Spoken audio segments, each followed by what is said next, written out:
And later today, it says don't even think of parking here. That's not where I That's parked. not official. That was one of the signs that's posted out at that ball field. It's Joe time after this. please raise your right hand. Model Edward Nunn is suing the defendants for damage to his vehicle. Defendants Carl Brunholz and Matthew Great say the plaintiff was parked in a no parking zone. Mr. Nunn, you say that Mr. Brunholz and Mr. Gartz are responsible for your motor vehicle suffering a broken, is it rear window? Rear windshield, Judge. Rear window in your motor vehicle. Windshield's up front. Mr. Gratz, you're the coach, and Mr. Brunholz, you're the father of the lad that put the ball in motion. That's correct. The two of you say the plaintiff was in a no parking zone, so you're not at fault for any damage, and you say, sir, what you were doing is picking up your daughter who was across the street playing soccer. Is that right? I had taken her to soccer practice, and she was across the gravel road. Okay. So tell me what happens. I pulled in, dropped my daughter off, sat in the car, and was just working on my computer. A few minutes go by, I hear what sounds like an explosion. Glass flying in my car, ringing in my ears. I look back, I see glass, I see a hole. I get out of the car, I walk around to the back. I see a little boy looking for his ball. I said, sir, my friend hit a ball, I'm looking for the ball. I smiled at him and said, let's go find your coach and let's go find your parents. I followed him over to the fence. He was, happy-go-lucky kid, and he walks inside the fence. I told the coach, hey, coach, you just broke my windshield out of my back window out of my car. And the coach told me that's what you get when you come to a baseball field. I told him, no, I wasn't expecting that, and I don't agree with that. He just kept playing. They kept doing batting practice. Didn't stop. Your Honor, had the coach been exercising just a little bit of common sense with respect to hitting live balls in the outfield, 15, 20 feet maybe from the fence, over the fence, into parked cars, I could understand having that batting practice maybe with balls that weren't live. It's a gravel lot. Parking lot, yes, sir. Well, it's alleged in the defense that it says no parking, and that's clearly marked in the area. There were no parking signs where I parked, Your Honor. How many cars were out there? I'd say 15, 20 cars. Lucy Winton Bell Athletic Fields. Now, where are you? I am approximately between between field 5 and 6. Okay, now, I saw a sign. What does this thing say? It says, don't even think of parking here? That's not where I parked. That's not official. That was one of the signs that's posted out at that ball field. Yeah, but that's the one somebody put up gratuitously. A city is not going to put up, or municipality or sovereign entity is not going to put up, don't even think of parking here. We'll be back with more Judge Joe Brown in a moment. Your Honor, this is not a regulated parking area. There is a parking that's north of the fields. It's not regulated. This is a drop-off area. It's Joe time after this. We're back with Judge Joe Brown. The plaintiff in this case says he was sitting in his car at a park when he heard an explosion. He says a baseball had crashed through his window and there was shattered glass everywhere. Let's see what the judge has to say. Now, let's see. No parking at any time. Who submitted that? I did, Your Honor. Okay, where is that on this diagram?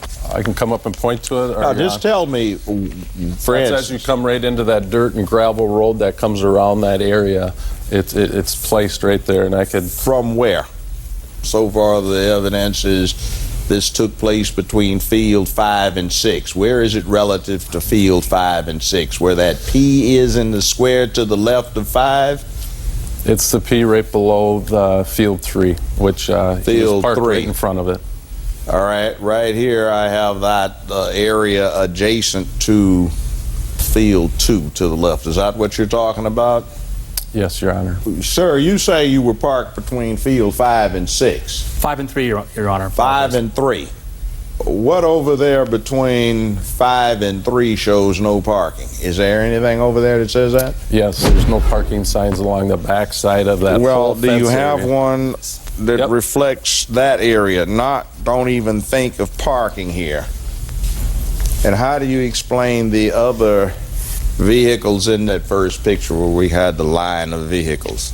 Your Honor, this is not a regulated parking area. There is a parking that's north of the fields. It's not regulated. It's not regulated. It has no parking signs. There's 16 no parking signs in this complex.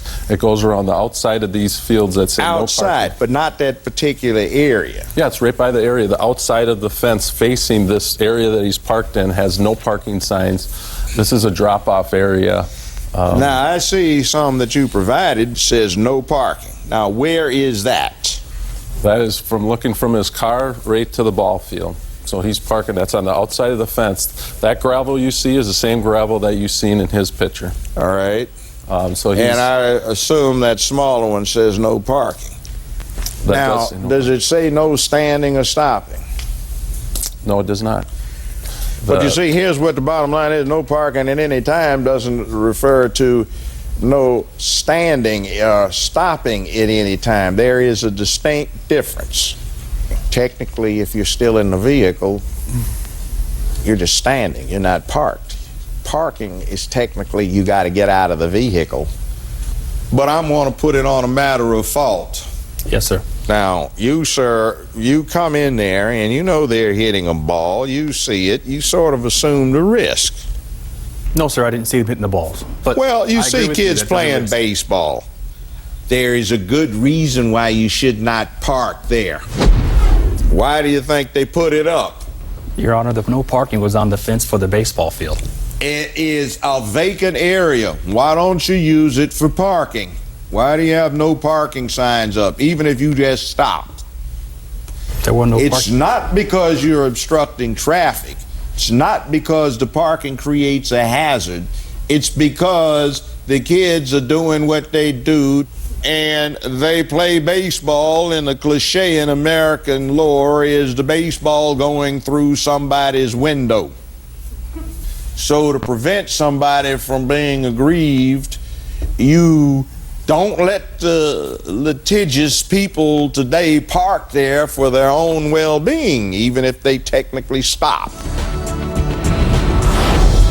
Judge Joe Brown makes his ruling after this.